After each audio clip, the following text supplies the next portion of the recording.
If it's time for you to start shopping in the real estate market, then first thing you need to do is get a pre-approval letter. And if you don't know what that is, you came to the right place. Let's dive on into it.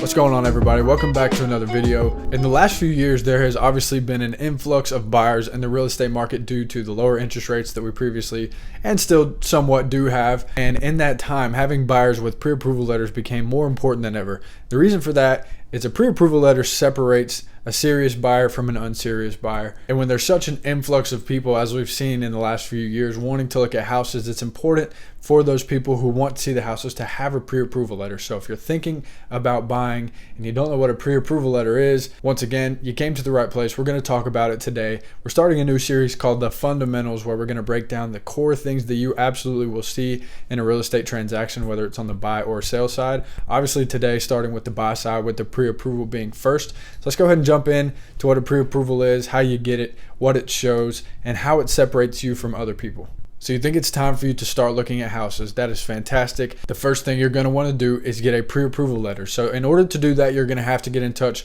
with a mortgage lender. Whether you have a relationship with somebody or you talk to your agent and they have a relationship with the lender, you're going to need to do this first. A lot of people think that they'll search for the house first and then get the pre-approval second, but so many things can go wrong doing it this way. The biggest one being you don't get approved for the amount that you thought you would, and now you've been wasting your time looking at houses out of your price range. By the time you figure out the amount that you actually can afford, you may not like the houses as much as you did previously. So the number one reason why a pre-approval is important is because it sets the expectation, sets the standard for the houses that you're going to be looking at, tells you exactly what you can afford. There's not really loopholes to this. Getting that pre-approval is absolutely essential in determining what your price point is going to be. So how do you get one? Again, you're going to get in contact with a lender, whether it's someone you or your agent knows. And most of the time these days, it really doesn't take too much time at all. We're in 2023, guys. Everything is electronic. So all you're going to do for the most part is go on to one of these lenders' website and you're going to fill out an online application. It's going to ask you things about your credit, your debt to income, your income, things like that. And you have to fill this out with 100% honesty, because if you don't, you're just setting yourself up for failure down the road. You are eventually going to have to prove all of the things that you put on this document. So it's very, very important to be 100% truthful and honest. Don't lie just so you can get approved for more. It's not going to help you.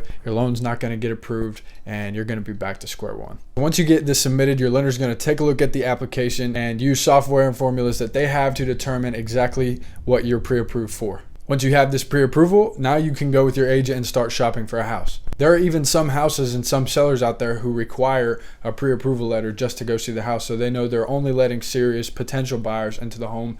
Nobody wants to just open the doors for just anyone to come through. So having that pre-approval letter puts you in a category that you want to be in and allows you to go see and make an offer on a potential home. At this time, you're also going to learn what type of loan you're approved for, whether it's conventional, FHA, some sort of first-time buyer program, PA, USDA, all the different loan types. You're going to learn exactly what you have and what you need to put down. If you want to go a little out of order and find your agent first, that makes complete sense, because most, if not all agents, especially if you're working with me, are going to tell you, go ahead, get that pre-approval. So that way, if you do find your house, we don't have to do it on the back end. Give somebody else a chance to come in and take it from you before you can get your offer submitted. We don't want that. So all agents are going to tell you to do that. So if you want to find your agent first, that makes sense. But the first thing you need to do when house hunting is get pre-approved. If you have any further questions on this, please drop them in the comments, send me a text message, send me an email. I ain't hard to find, just look me up. I hope this fundamental series helps a lot of people, because a lot of people, especially in my age group, my sphere of influence, aren't super familiar with the home buying process. So I'm going to be walking you guys through it and making everything seem as easy as possible. So I hope you guys enjoyed today's video